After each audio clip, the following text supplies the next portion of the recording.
अस्सलाम वालेकुम नाज़रीन, आप देख रहे हैं क्वेश्चन आवर विद मुना आलम। आज ये कहना गलत नहीं होगा कि पाकिस्तान मुस्लिम लीग नून के लिए एक कामयाब दिन था। जैसे कि आपने देखा PMLN की जो क़यादत थी वो पूरा दिन ही तकरीबन मतलब आज जो ख़ास तौर पर इवनिंग ऑनवर्ड्स टाइम था छाए रहे बड़ा वार पर स्क्रीन्स पर, और जिसमें प्राइम मिनिस्टर शहबाज शरीफ भी थे, वज़ीर आला पंजाब मरीम नवाज़ साहिबा भी थी, फिर PMLN के जो सुप्रीमो हैं प्रेसिडेंट नवाज़ शरीफ साहब भी थे।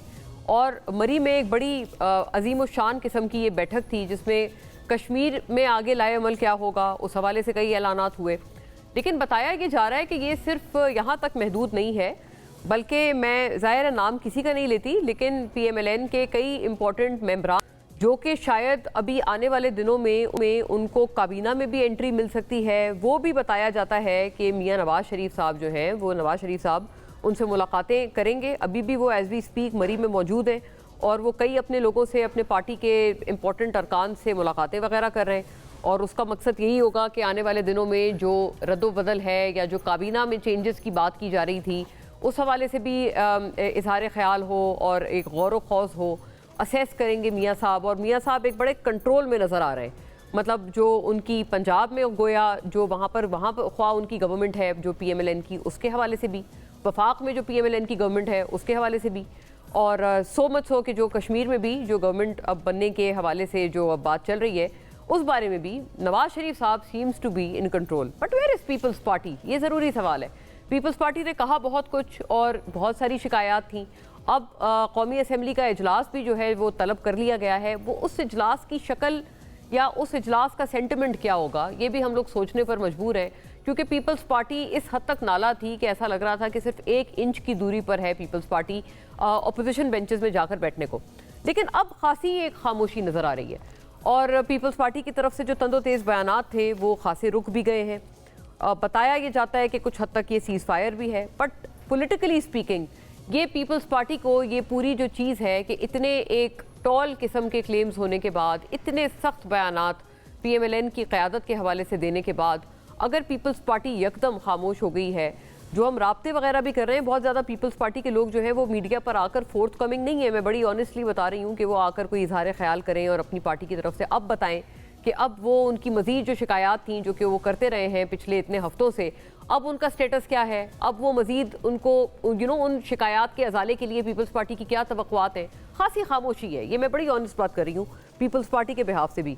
और इसी तरह की पेशन गोई जो है वो बैरिस्टर अकील मलिक वज़ीर मुमलिकत जो है बराए कानून गुज़िश्ता हफ्ते हमारे प्रोग्राम में करके गए थे। उस वक्त हमें लगा कि शायद ये सिर्फ ऑप्टिमिज़म है, लेकिन अकील साहब की जो बात है वो बड़ी सच साबित हो गई और मोर और लेस हमें उस तरह की सूरत हाल नज़र आ रही है। क्या हमारे पास उनका वो सॉर्ट रेडी है ताकि मैं नाजरीन को फ़ौरन सुन उनकी अपनी ज़बानी जो हमारे गुज़िश्ता हफ्ते के प्रोग्राम में अकील साहब ने पेशन गोई की थी एक असेसमेंट की बुनियाद पर, उन्हीं की ज़बानी सुनिए कि वो असेसमेंट क्या था पीपल्स पार्टी के मुतालिक, because it seems to be coming true. People's Party ने एक तलाक ज़रूर दी। आप देखेंगे कि सालिस जो हैं बिल्कुल सालसी का रोल ज़रूर होगा और तो वो रुजू हो जाएगा हमारा एक दूसरे से, कोई ऐसी बात नहीं है। 10 तारीख के बाद तमाम मामला जो हैं इंशाल्लाह सेटल हो जाएंगे।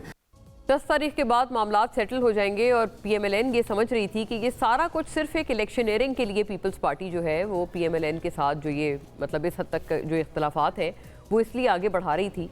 और वाकई मतलब चले 10 तारीख नहीं लेकिन 14 अगस्त के बाद से और उससे थोड़ा सा पहले से भी खासी जो है वो उनकी बात सही साबित होती हुई नज़र आ रही है। चंद चीज़ों को बयानात जो हैं वो नुकाती शक्ल में देखते चलिए, फिर फ़ौरन अपने मोअज़्ज़ज़ मेहमानों का रुख करूँगी इन बहुत ज़रूरी उमूर पे। 27 सितंबर की भी जो तारीख़ है उस हवाले से भी बात रहेगी।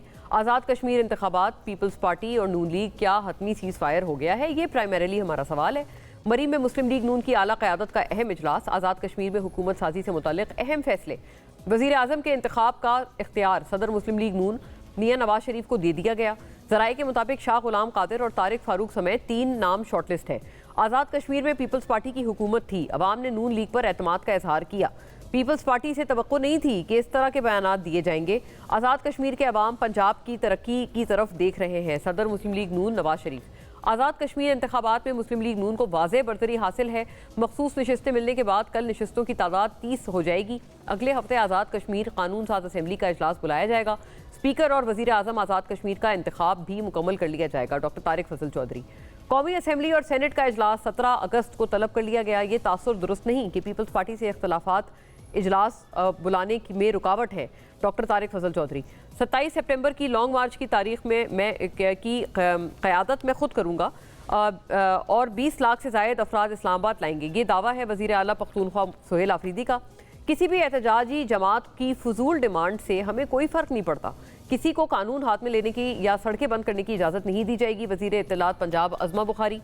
नाज़रीन, इन बहुत अहम उमूर पे वज़ीर आला सुहेल आफरीदी साहब का जो एक अल्टीमेटम उन्होंने दिया है वो भी मैं आपको इन द प्रोसेस सुनाऊंगी जैसे हमारा इन ड्यू कोर्स प्रोग्राम आगे बढ़ता है। लेकिन विदाउट फर्दर अडू अपने मेहमानों का रुख करती हूँ।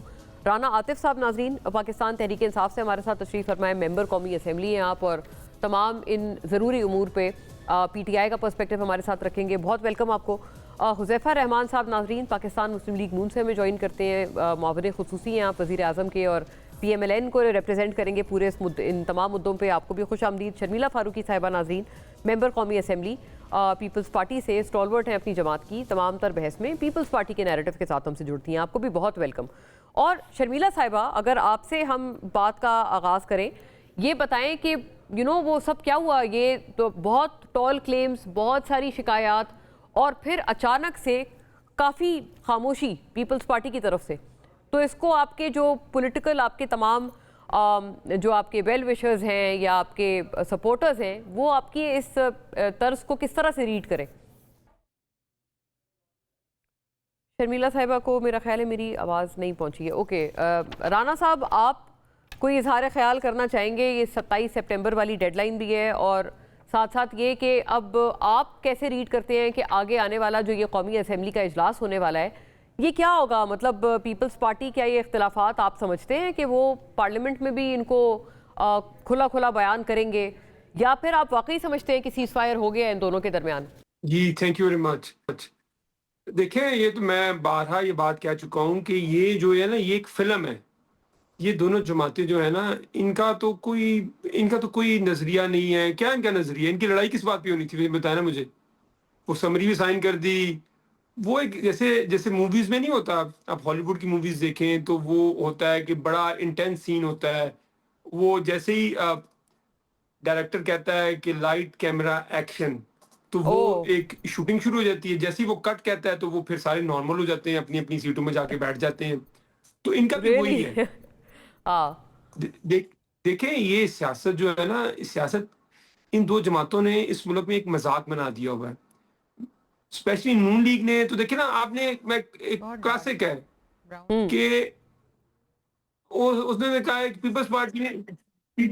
पीपल्स पार्टी ने इनको कहा जी कि आप 17 सीटों पे हैं, आपकी सारी लीडरशिप इलेक्शन हारी हुई है, ना आपकी चीफ मिनिस्टर जीती हुई है, ना आपका प्राइम मिनिस्टर जीता हुआ है और आप तो काउंसिलर नहीं बन सकते। उन्होंने ऑब्वियसली हमारी लाइन ही रिपीट की है जो हम पिछले 2.5 साल से कह रहे हैं और जो एक बात भी फैक्चुअल है। उन्होंने उनको कहा कि आपने 3,000 अरब की चोरी की हुई है। अच्छा, दोनों ने किसी के ऊपर कोई नॉर्मल चार्जेस नहीं लगाए और दोनों सच बोल रहे हैं। वैसे झूठ कोई नहीं बोल रहा। दोनों बोल भी सच रहे हैं। दोनों बोल भी सच रहे हैं। या तो कहते हैं कि दोनों झूठ बोल रहे हैं, कहते हैं कि हम झूठ बोल रहे हैं। मेरे ख्याल में पीपल्स पार्टी भी सच बोल रही है, वो भी सच बोल रहे हैं और यही है।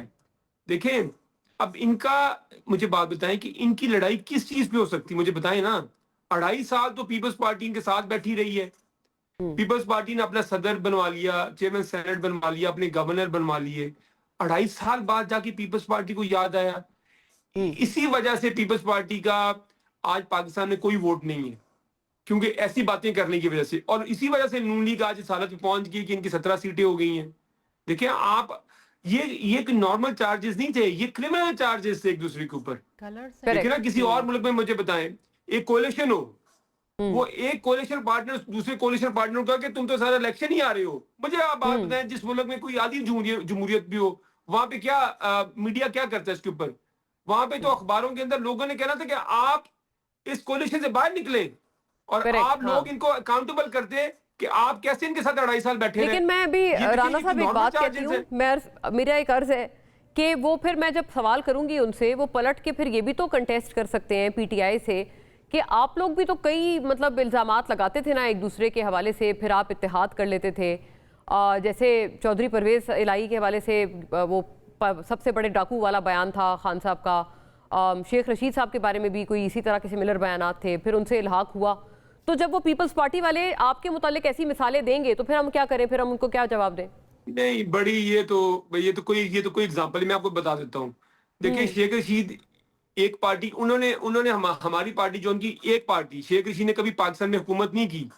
शेख रशीद के बारे में हमने कभी ये नहीं कहा कि शेख रशीद इलेक्शन नहीं जीता, या शेख रशीद ने ये नहीं कहा ये कभी इलेक्शन नहीं जीते हुए। अब बात की इंटेंसिटी को देखें, हमें भी पता है कि पॉलिटिक्स के अंदर नॉर्मल खान साहब ने तो उनके बारे में बड़ा मंफी, एक आपको याद होगा, एक उनका इंटरव्यू बड़ा वायरल है, वो कहते हैं मैं चपरासी ना रखूं, बहुत कोalition सख्त पार्टनर बयान दिया था उन्होंने। चार्जेस नहीं लगाए हमने, ये कोalition पार्टनर हैं, ये कोई सियासी हरीफ तो नहीं है ना, ये कोई सियासी हरीफ है? हाँ, यहाँ तो सियासी हरीफ हो, मैं कहता हूँ चले जी ठीक है सियासी हरीफ, वो मैंने आपको 2011 की बात इनकी कोट की कि हम इनके पेट से पैसा निकालेंगे, लाड़काना लाहौर की सड़कों पे आसिफ जरदारी को घसीटना था। उन्होंने कहा था कि ये वेरी फेयर राना साहब, मैं तो वही आपसे अर्ज कर रही हूँ कि वो भी तो बयानात फिर गिनवा सकते हैं आपके भी ना। वो परवेज इलाही साहब को भी कहते थे वो डाकू है सबसे बड़े, फिर उनको चीफ मिनिस्टर बनाया।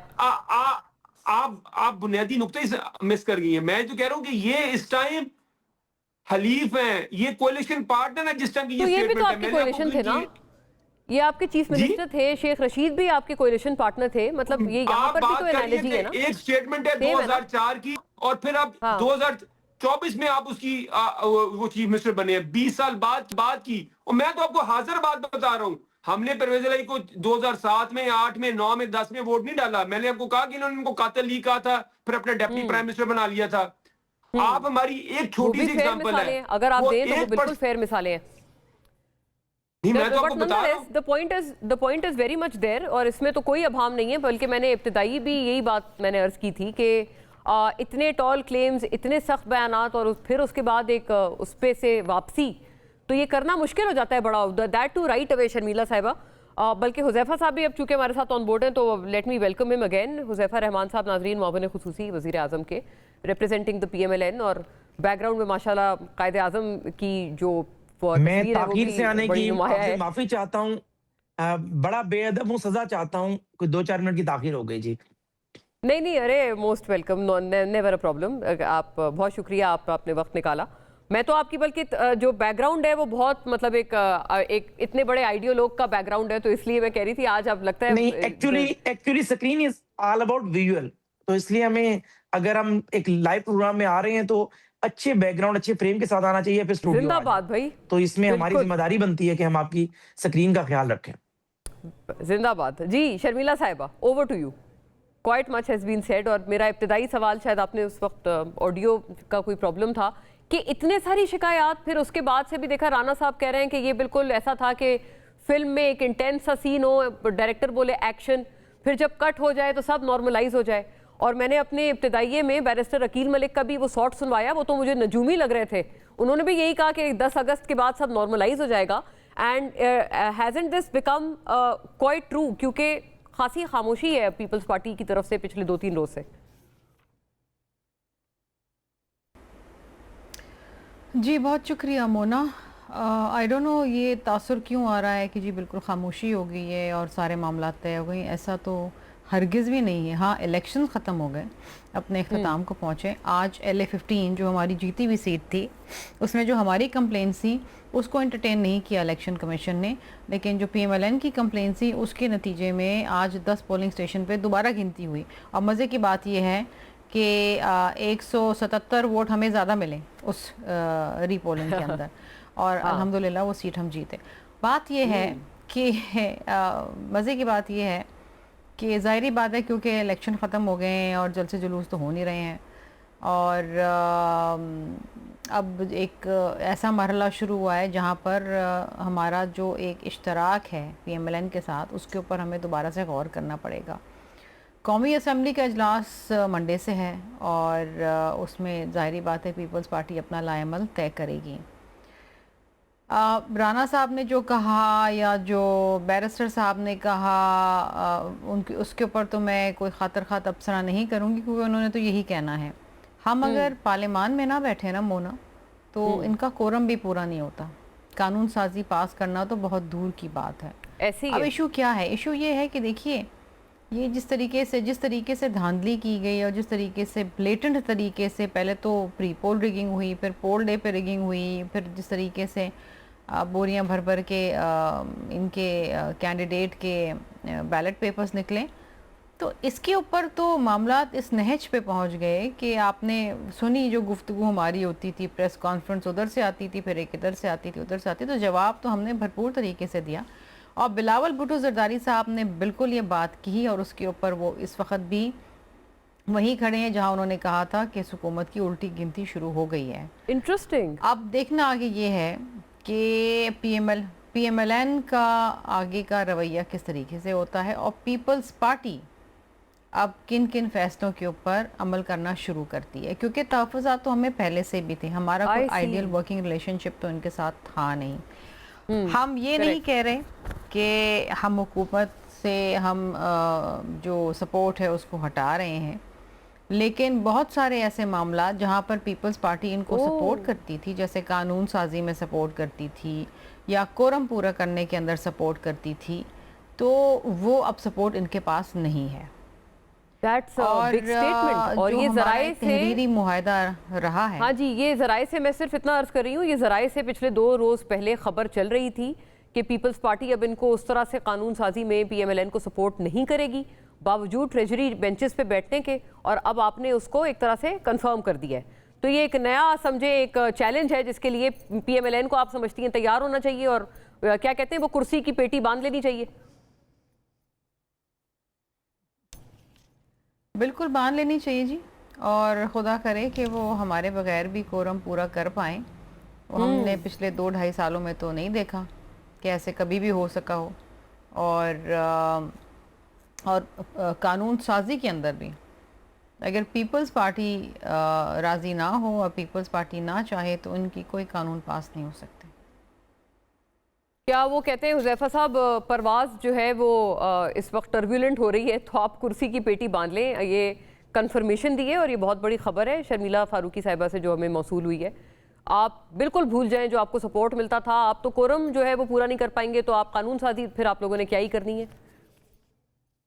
जी, बहुत शुक्रिया मोना साहिबा। आप जब शर्मिला फारूकी जैसे लोगों को बुलाती हैं तो मेरे जैसे बंदे को बड़ा मुश्किल में डाल देती हैं, क्योंकि इतनी डिसेंट ये गुफ्तगू करती हैं, और जब हमारी और इनकी जमात की शदीद कन्फ्रंटेशन भी हो तब भी इनकी गुफ्तगू ऐसी होती है कि हम बाद में एक दूसरे के आमने-सामने बैठ सकते हैं। एक तो मैं इनकी बड़ी कदर करता हूँ। इन्होंने जो भी राय दी, ज़ाहिर है अपनी जमात का मौक़िफ़ बयान किया, और ज़ाहिर है ये इंतहाई बाख़बर हैं, वेरी क्लोज़ विद दी अपनी जो टॉप लीडरशिप है और मुसलसल अपनी जमात की नुमाइंदगी करती हैं, तो ज़ाहिर है इनकी जो मालूमात है एक्यूरेट है, मैं उसे चैलेंज नहीं करूँगा। लेकिन मैं इतना ज़रूर कहूँगा कि पीपल्स पार्टी को हम हर हाल में मनाएँगे और पीपल्स पार्टी के तहफ़्फ़ुज़ात दूर करेंगे, और जिन सीटों पर पीपल्स पार्टी और चेयरमैन बिलावल का नुक्ते नज़र है कि उनसे मैसिव रिगिंग हुई है, हम उसकी शफ़ाफ़ इंडिपेंडेंट तहकीकात कराने को भी तैयार हैं। लेकिन हमारी इंतहाई अदब से गुज़ारिश होगी कि वो तहकीकात फिर मोहसिन अज़ीज़ और जो है मुश्ताक मिन्हाज के हल्के तक भी आप लेकर आएँ। और दूसरी गुज़ारिश ये है कि पीपल्स पार्टी के बगैर, ये दुरुस्त कह रही हैं कि कानून साज़ी तो हो ही नहीं सकती, और कभी भी मैंने नहीं कहा 224 का नंबर है, अगर तमाम हमारे इत्तेहादी पीपल्स पार्टी के बगैर और साथ जो 2 आज़ाद हमारे साथ कैबिनेट का हिस्सा बने, औरंगज़ेब कीची जो तहरीक इंसाफ क्लेम करती थी हमारे हैं, लेकिन वो आज़ाद थे, हमारे साथ आए, और मुबारकज़ेब, तो 169 का नंबर बनता है। लेकिन इनकी बात बिल्कुल ठीक है, लेकिन चूँकि इतने नैरो मार्जिन है, 169 ही नंबर चाहिए आपको अदम एतमाद नाकाम करने के लिए, बजट मंज़ूर कराने के लिए, तो लामहला 10, 12, 15 एमएनएज़ आगे पीछे होते हैं। और कोरम के हवाले से भी उन्होंने बिल्कुल ठीक कहा। तो इसीलिए आपने देखा कि प्राइम मिनिस्टर साहब कल ज़रदारी साहब से मिले, और इन मुलाकातों का सिलसिला मज़ीद बढ़ेगा। लेकिन पीपल्स पार्टी के हवाले से मैं कोई ऐसी सख्त बात नहीं करना चाहूँगा कि ज़ाहिर है कल या परसों हमें उससे फिर पीछे हटना पड़े। वज़ीर-ए-आज़म साहब की स्ट्रिक्ट डायरेक्शन है कि पीपल्स पार्टी के हवाले से जितने कैबिनेट मेंबर्स हैं, डायरेक्शंस हैं, प्राइम उन्हें कोई मिनिस्टर ने नामुनासिब बात नहीं डायरेक्शंस दे करनी, दिए। और और ये या बिल्कुल प्राइम उनके मिनिस्टर का कोई फरमा रहे। ऐसी बात नहीं करनी। पीपल्स पार्टी के रहनुमाओं के बारे यानी उनकी गुफ्तगू को ऐसा जवाब भी नहीं देना, और शर्मिला साहब ने तो वैसे कोई ऐसी सख्त बात नहीं की। बर्दाश्त इंशाअल्लाह करना है। ताला अब मैं ये नहीं कहूँगा कि हम कोई पुरानी तनख्वाह पे काम करेंगे, हम अपनी गलतियाँ या इनके तहफ़्फ़ुज़ात दूर करके इन्हें बनाएँगे इंशाअल्लाह ताला, और ये हमारे साथ होंगे। अच्छा, और हुज़ैफा मुझे ब्रेक का कहा जा रहा है फ़ौरन, एक हुज़ैफा साहब से बड़ा ज़रूरी सवाल है, और चलिए ब्रेक का कहा जा रहा है फ़ौरी, बट आफ्टर द ब्रेक इसको टेबल कर कि उन्होंने कहा हर सूरत मनाएंगे। कई सारे बयानात हैं, अब जैसे वो 3000 अरब की कितने की वो जो करप्शन थी जो राना सनाउल्लाह ने आइडेंटिफाई की थी, और मतलब आइडेंटिफाई क्या की थी, एक उन्होंने इंकशाफ किया था, बहुत बड़ा क्लेम किया था। क्या उस तरह के बयानात जो है वो भी वापस लिए जाएंगे और विड्रॉ किए जाएंगे आफ्टर अ ब्रेक?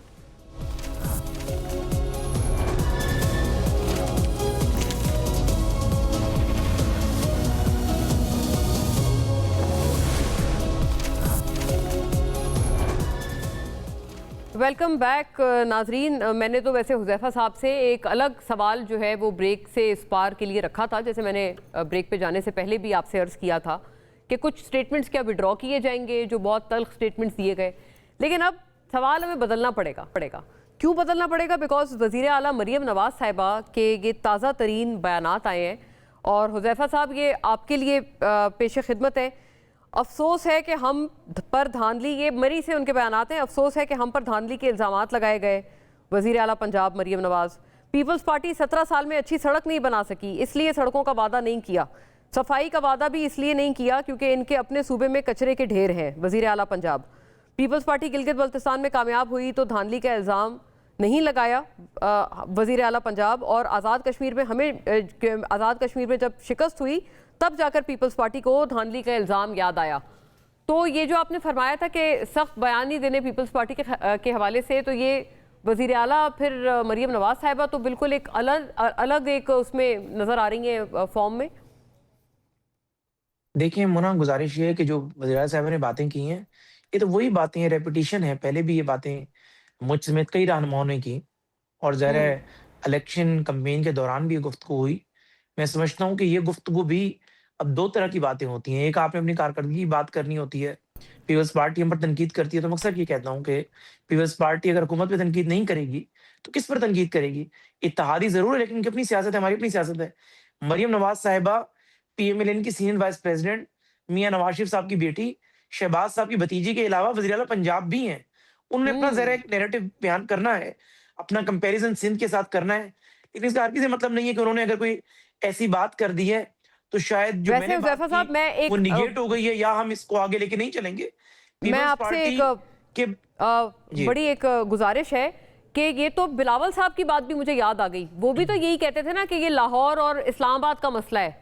कहीं वही कड़ी तो नहीं है? मतलब ये वाला जो बयान है नहीं, जो ऐसा वज़ीर हरगिज़ आला नहीं, साहिबा ने नहीं, दिया है, ये प्रॉब्लम नहीं क्रिएट कर देगा आपकी वफाकी हुकूमत के लिए और शहबाज साहब नहीं, के नहीं, लिए? नहीं, नहीं, नहीं, ये टक-टुक लगी रहती है, और ये अगले टक टुक चंद दिनों में ये भी खत्म हो जाएगी। और हाँ जहाँ तक राना सनाउल्लाह साहब के बयान की आपने बात कर रही थी ब्रेक से पहले, मैं जी। समझता हूँ वो भी वैसे ही अवामी जलसों का, इंतखाबी मुहिम का बयान था, जिस तरीके से बाकी पीपल पार्टी की तनकीद को हम ले रहे हैं। बात जहाँ तक ये है कि राना साहब ने अपने बयान की खुद जो है वज़ाहत फर्दर नहीं किया, दिफा नहीं किया, तो मेरे ख्याल से तल्ख बातों को बल्कि वो बुला तो के हमें आगे नाराज हो बढ़ना जाते थे चाहिए। जब एंकर उनसे सवाल कोई करता था। आपके भी आपने देखे होंगे उनके शोज।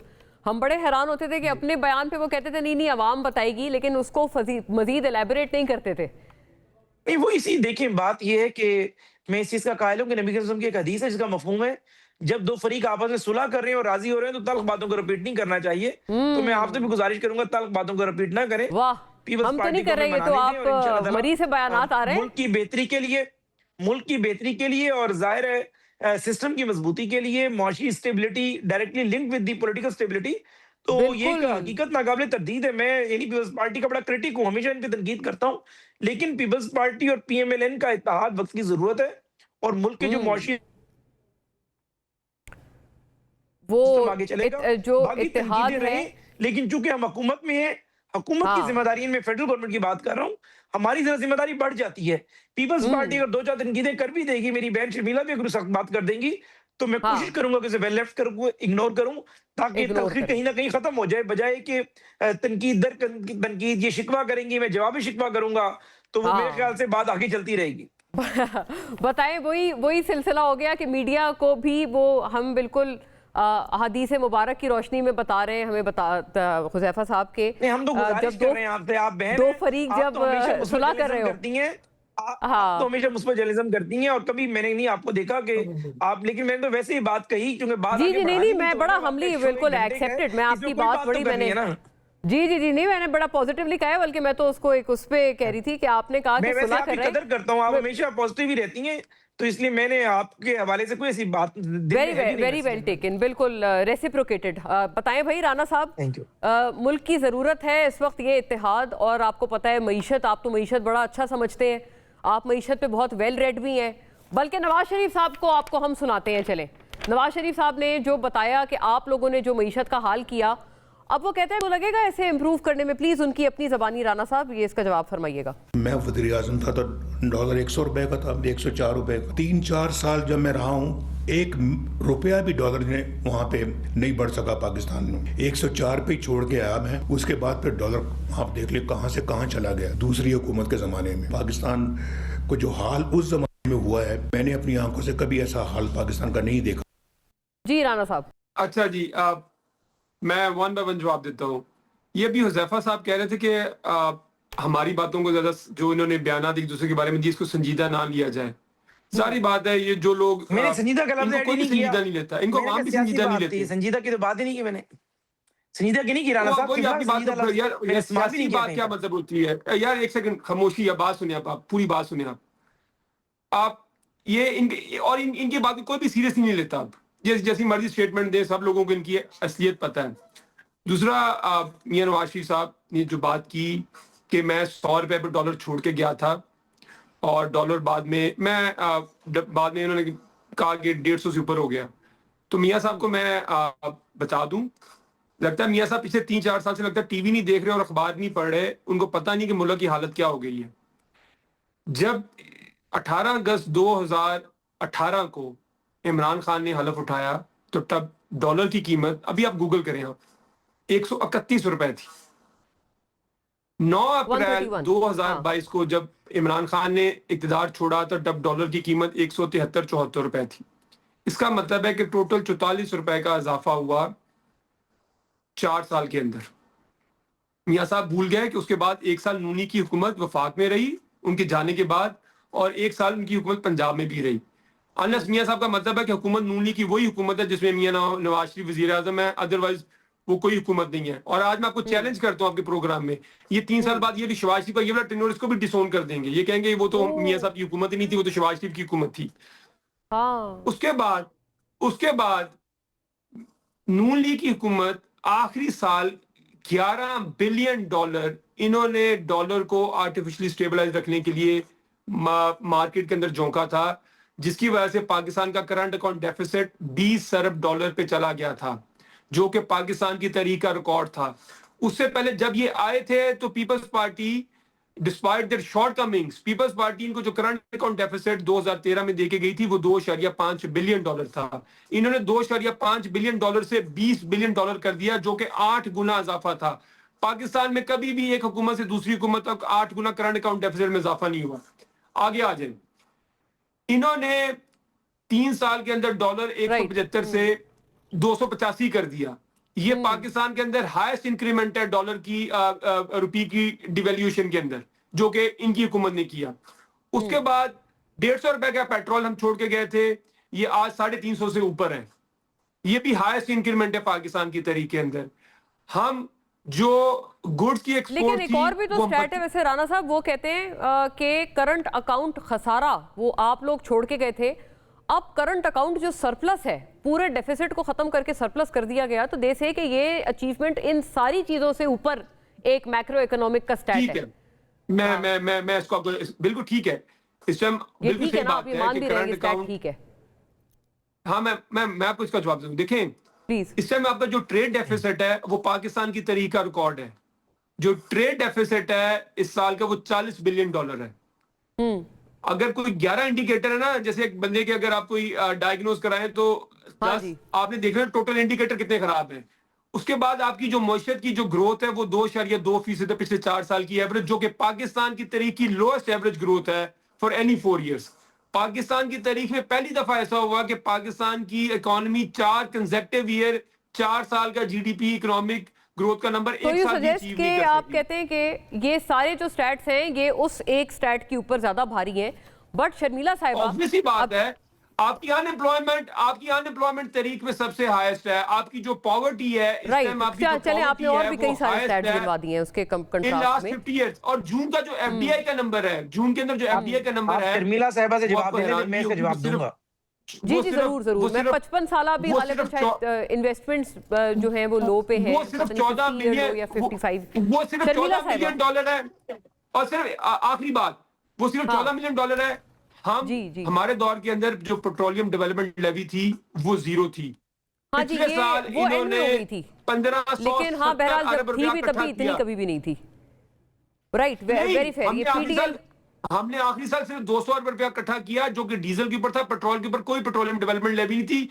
जो पिछला साल खत्म हुआ है वो 1570 अरब रुपया पे इन्होंने खत्म किया पेट्रोलियम करेक्ट। डेवलपमेंट ये तो लेवी। खैर एक अगले अनडिनाइबल साल का चीज है जो टारगेट पेट्रोल है, की लेवी, बल्कि अभी तो शायद मार्जिन, डीलर्स मार्जिन भी गालिबन बढ़ा दिया गया है मजमूई तौर पर तकरीबन बढ़ा दिया। अगली बात ₹2 सुन ले, 68 पैसा। आपने जो कर्जा है, हाँ। मैं एक सेकंड, ये मियां साहब ने जो बात की है ना, वो कह रहे हैं मैंने इकोनॉमी की, वो अखबार पढ़ा करें जो है 4 साल के अंदर पाकिस्तान दुनिया का वाहिद सही हुआ, मुल्क है। अखबार पूरी पढ़ने का दुनिया मशवरा के है। और अंदर हुजैफा साहब के पास पाकिस्तान भी कुछ वाहिद स्टैट है, वो बीच में अपने बल्कि वो बताना काउंटर भी करना चाह रहे थे, बट शर्मिला साहिबा इज वेटिंग। पॉइंट सुन ले, सिर्फ आखिरी पॉइंट सुन ले।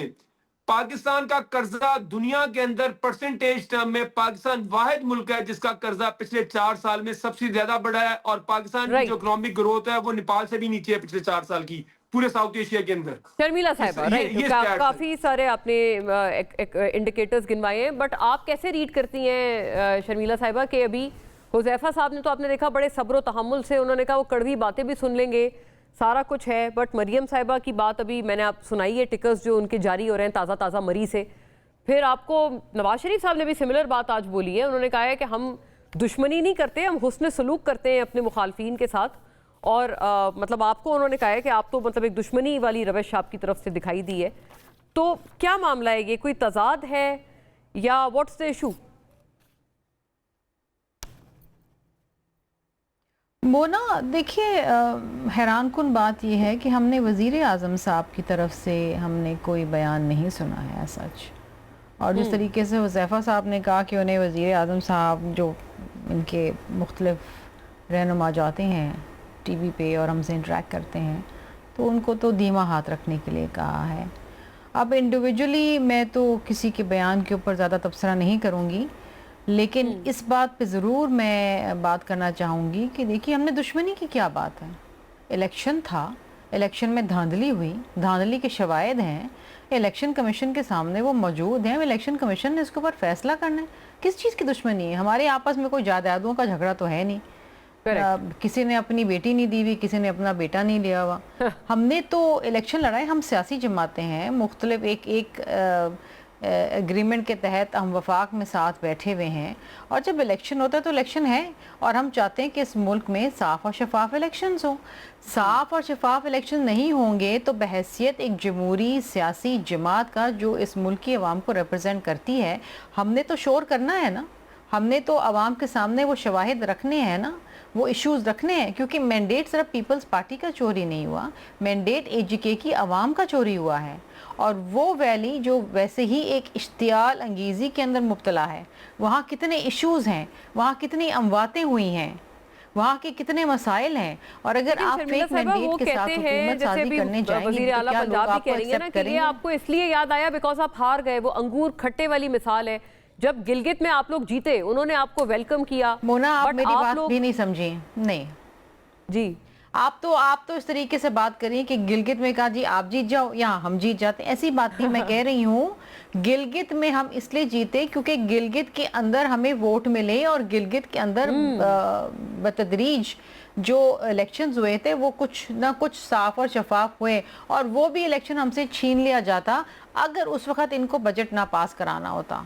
इन्होंने रिजल्ट्स रोक लेते हमारी 5 से 6 सीटों के, और उस वक्त उनको बजट का टाइम था। मुझे याद है पार्लियामेंट्री पार्टी मीटिंग थी, चेयरमैन साहब उसे प्रिजाइड कर रहे थे, हमने बजट के सेशन में जाना था, चेयरमैन साहब नहीं गए थे, इजाक डर मनाने आए थे, फिर मोहसिन नकवी आए थे जी, और उन्होंने यही कहा था कि मेरे गिलगित का बल्दिस्तान में चोरी नहीं होने दूंगा। फिर वो रिजल्ट्स अनाउंस हुए तो हम जाके फिर असेंबलियों में बैठे। अब यहाँ पर इनको हमारी जरूरत नहीं थी, यहाँ पर इन्होंने दिल खोल के धांधली करी। मीरपुर के इलेक्शंस के बाद जब मीरपुर में जब धांधली हुई तो चेयरमैन साहब ने कहा कि ये इसको ना दोहराना मुजफ्फराबाद में, वरना उल्टी गिनती शुरू हो जाएगी। और फिर मुजफ्फराबाद में उससे 3 गुना ज्यादा धांधली हुई। तो हम इसका मतलब ये कि उन्होंने आपकी ना उस वार्निंग को सीरियसली लिया, और अगर धांधली हुई तो इलेक्शन में हम खामोश बैठे रहे। बिलावल साहब ने जो वार्निंग दी कि ना दोहराना वरना उल्टी गिनती होगी, तो उन्होंने ना वार्निंग को सीरियसली लिया और अपना मतलब निकल गया। तो पीएमएलएन ने जो है वो आप कहते हैं कि 3 गुना ज्यादा धांधली कर डाली मुजफ्फराबाद में। दैट्स क्वाइट एन एलिगेशन, और हुज़ैफा साहब would I am sure he has to respond to this, लेकिन एक ब्रेक के बाद नाज़रीन।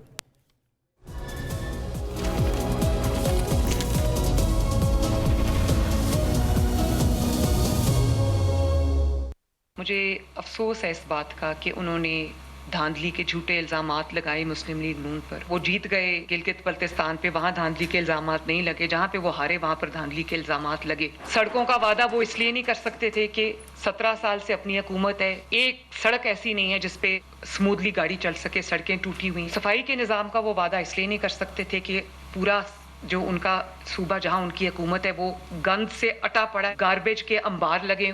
धांधली का इल्जाम वो किसी और पे डालते वक्त थोड़ा सा तो इंसान को ना लॉजिक का भी ख्याल करना चाहिए। जी नाजरीन, वेलकम बैक। हुज़ैफा साहब, ओवर टू यू प्लीज। ये जो एक बड़ी सेल्फिश ही कहेंगे इसको, I don't have a better word, कि जो अप्रोच थी कि जिस वजह से उन्होंने बताया कि गिलगित में भी आप लोग वरना यही काम करने वाले थे, लेकिन आप रुक गए बजट की वजह से, अब मतलब निकल गया तो आपने जो है वो ये सब कर डाला। मैं शर्मिला फारूकी साहिबा पर भी आऊँगा, लेकिन आज राना साहब बहुत गुस्से में हैं, वरना आमतौर पे मुंही तौर पर बड़ा लॉजिकल बातें करते हैं, बड़े ठंडे मिजाज धीमे मिजाज के हैं। लेकिन मैं फिर भी कोशिश करूंगा कि इंतहाई धीमे अंदाज में इनके जो फज अदादोशुमार हैं उनको आवाम के सामने रखूं। फज इसलिए कह रहा हूँ कि ये भी मेरे अदादोशुमार को फज कह सकते हैं, इसका फैसला आपको व्यूअर करेगा। आज सबके पास मेटा, गूगल और AI ये पता चल जाता है। पहली बात तो ये है कि राना साहब से इंतहाई बसद एहतराम। 2017 जुलाई में जब मियां साहब की हुकूमत खत्म हुई, डॉलर 104 पर था। जब 2018 में पीएमएलएन की हुकूमत खत्म हुई और निगरान हुकूमत बनी, डॉलर 115 के ऊपर था। उसके बाद जब हमने हुकूमत संभाली 2022 में, ये बिल्कुल ठीक कह रहे हैं कि डॉलर 172 175 के दरमियान था। लेकिन काइंडली इनसे मेरी गुजारिश है, जब अदम एतमाद के 2 महीने गुजरे तो मई और जून के आप अदादोशुमार भी अपने प्रोड्यूसर से कहें चेक कर दे, 325 पे डॉलर गया। क्या इंसानी तारीख में कहीं ऐसा हुआ है कि आप इतनी मजबूत मुईशत छोड़कर जा रहे हो और अदम एतमाद के 2 महीने में डॉलर 325 पे चला जाए, फिर हम उस डॉलर को 278 के ऊपर लेकर आए। ये मेरे भाई कहते हैं कि हमने आपके रिजर्व्स कितने बिलियन डॉलर के छोड़े थे, तो मुझे बताएं, अगर आप हमारे रिजर्व्स में किसी अदादोशुमार में नहीं जा रहा, आप बहुत अच्छे छोड़कर गए थे, तो बानी तहरीक इंसाफ मोना आलम जैसे कई जहांदीदा सहाफियों से जून 2022 में बनी गाला मिले, जमान पार्क मिले, पाकिस्तान दिवालिया हो जाएगा, श्रीलंका बन जाएगा, इसीलिए कहते थे कि वो 4 बिलियन डॉलर रिजर्व आपके हो चुके थे। तो मुझे बताएं कि ऐसा क्या हुआ कि 2 महीने में आपके 20 बिलियन डॉलर के रिजर्व 16 बिलियन डॉलर हम खा पी गए। मुझे ये बताएं, 24% का मार्कअप मियां नवाज शरीफ के दौर में जो 8% होता था 2018 में, वो आपके दौर में गया। मुझे ये बताएं कि आप लोग ये फरमाते हैं कि ग्रोथ रेट ये चल रही थी, चीजें चल रही थी, भाई आपके पूरी दुनिया ये कह रही है। ये राना साहब पढ़े लिखे आदमी है इंतहाई, ब्लूमबर्ग क्या कह रहे हैं, फाइनेंशियल टाइम्स क्या कह रहे हैं, मैं अपनी पूरी दुनिया को जाके बताया कि इन्होंने पेट्रोलियम की हुई थी। पेट्रोलियम लेवी आपकी, पेट्रोलियम लेवी की वजह से IMF आपसे नाराज हुआ, दिवालिया होने का। देखिए, मैंने आपसे सवाल वो किया, आप प्लीज बिल्कुल जवाब आप दें, आप जवाब दे भी रहे हैं, बट प्लीज इसके लिए भी थोड़ा टाइम रखें। ये आपकी अपनी जो एक सेल्फिश अप्रोच पे अभी शर्मिला साहिबा ने इतना बड़ा गिला किया और आपने उसको बिल्कुल इग्नोर कर दिया। नहीं, मैं उस पे आ रहा हूँ, अब उसी पे आ रहा हूँ। ये बात मेरी, तो इसलिए बात ये है कि बेसिकली राना साहब जो कि खुद एक इकोनॉमिस्ट हैं, ये इकोनॉमिक एक्सपर्ट हैं, बजट के अंदर भी ये अपनी जमात के उन चंद लोगों में है जो कि अपने हिस्सा जरूर डालते रहे, लेकिन मैं ऐसे लोगों को जरूर कहूंगा कि भाई आप इकोनॉमी अगर 2022 में उस नहज पर ले गए थे कि आपको जो सपोर्ट मौजूद थी, कि सबको समझ आ गया था कि मुल्क दिवालिया कर बैठेगा इमरान खान, और आप ये कह रहे हैं कि नहीं जी हम तो बिल्कुल ठीक मुल्क छोड़कर गए थे और मुल्क बिल्कुल ग्रो कर रहा था। भाई IMF आपसे नाराज हो गया था, ब्लूमबर्ग लिख रहा था, फाइनेंशियल टाइम्स लिख रहा था, पूछ लेते हैं उनसे, आप वो बल्कि हंस भी रहे हैं, मैं श्योर वो उनके पास कुछ जवाब होगा। बट आप जरूर फरमाइएगा ये प्लीज इसको दरगुजर ना करें, वरना आपके इत्तेहादी कहेंगे आपने इतना शदीद इग्नोर मार दिया उनके गिले पे। नहीं, मैं दरगुजर बिल्कुल नहीं कर रहा। मैं सिर्फ इतना जरूर कहूंगा कि शर्मिला साहिबा की सारी बातें सर आंखों पर, वो कहती हैं कि मैं उन सब बातों का एक ही जवाब दूंगा कि हम ही हैं झूठे, हम ही हैं बदनाम, बेशक हम सितम करते हैं, आप करम करते हैं। इलेक्शंस हो गए, पीएमएलएन और पीपल्स पार्टी को आगे बढ़ना चाहिए। अदरवाइज मैं कोई भी बात का जवाब दूंगा वो टेक्निकल होगा, लॉजिकल होगा और उसके बाद तलखी बढ़ेगी। मैं समझता हूं कि ये हम इस चीज को एडमिट करते हैं क्योंकि जब हमें हुकूमत नसीब होगी, अभी फैसल राठौर साहब वजीर आजम है इनके, जिस दिन हमें हुकूमत नसीब होगी, हमारा हलफ हो जाएगा वजीर आजम का, तो पीपल्स पार्टी के तहफ्फुजात सर आंखों पर हम एक वजीर आजम बनने के बाद अगर आप हल करेंगे तहफ्फुजात तो फायदा क्या फिर? नहीं, हमारे देखिए पीपल्स पार्टी का तहफ्फुजात अगर दुरुस्त भी मान लूं मैं, बीइंग डेविल्स एडवोकेट, तब भी जो सीटें हैं, जो जिन 7-8 सीटों पे इनकी कंप्लेंट्स जमा हुई हैं बकायदा, तब भी नून लीग के पास सिंपल मेजोरिटी मौजूद है। तो इसलिए ये तो पीपल्स पार्टी की भी टॉप लीडरशिप जो है वो ये नहीं कह रही कि हमारा हक था। पीपल्स पार्टी अगर चौधरी यासीन साहब सही हुआ, मतलब शर्मिला साहिबा उन्होंने प्राइम मिनिस्टर तो उन्होंने ही बनना है ना, उन्हीं की जमात से सिंपल मेजोरिटी हमारी है।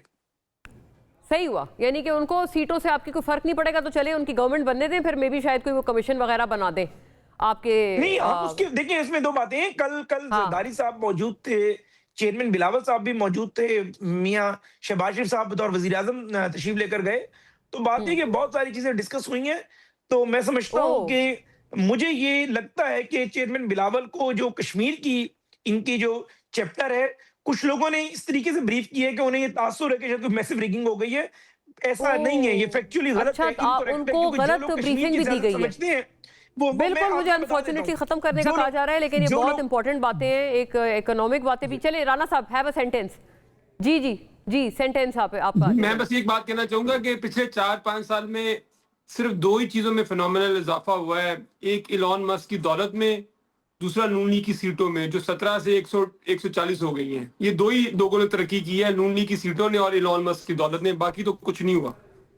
और मेरा ख्याल है शर्मिला साहिबा भी इससे मुकम्मल इत्तेफाक करेंगी नून लीग की सीटों में तरक्की के हवाले से। तो चलें, आई वाइंड अप नाज़रीन on that note. But Sharmila साहिबा एंड पे बड़ी अहम बात थी, उन्होंने कहा कोई गलत ब्रीफिंग, जो कश्मीर चैप्टर है ना पीपल्स पार्टी का, वो बिलावल साहब को कोई गलत ब्रीफ भी कर रहे हैं and he is a bit misguided. Nonetheless, thank you for watching नाज़रीन, thank you to everyone who participated. अल्लाह हाफिज़।